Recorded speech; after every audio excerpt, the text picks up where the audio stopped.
Amin'ny ankapobeny dia nizotra tamin'ny filaminana ny fifidianana kominaly tamin'ny 7 Novambra 2024 lasa teo.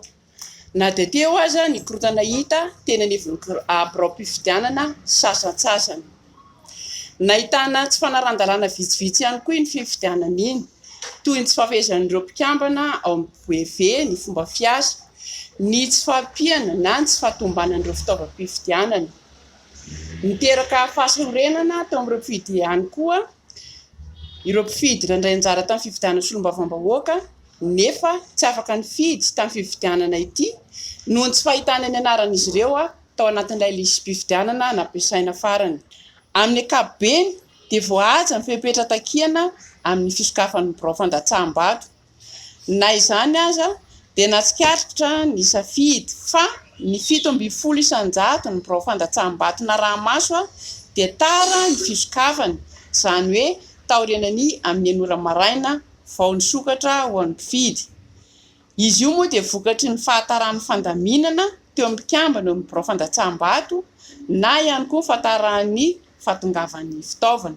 No antony voalaza nahatonga izay fahatarana ny fisokafan'ny birao fandatsaham-bato izay.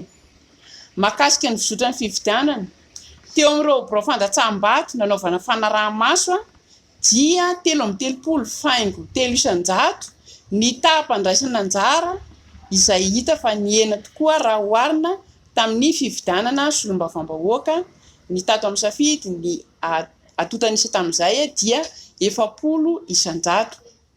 Nisy ihany koa ireo fifidianana tsy ara-dalàna, izany hoe mpifidy tsy manana kara-panondro na taratasy fanamarinana hafa na mpifidy tsy anaty listim-pifidianana nefa navela nandatsabato.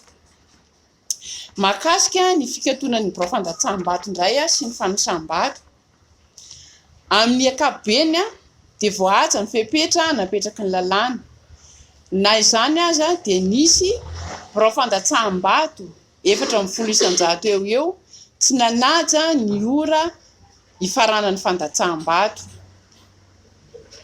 420 isan-jato nanangana ireo kara-pifidianan'ireo mpifidy tara.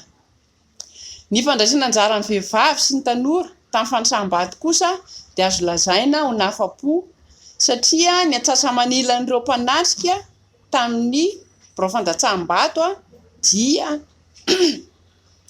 tanora atsasa-manila mahery ary io 920.5 isan-jato raha 520 isan-jato kosa ny taham-pandraisana anjaran'ireo vehivavy tamin'ny fanatrehana ny fanasam-bato. Izahay safidy dia manentana hatrany ny olom-pirenena hiandry ampahatoniana ny voka-pifidianana sy ny atotam-baovao avoakan'ireo rafitra nomeny lalàna hanatanteraka izany dia ny CENI sy ny tribonaly administrativa izany.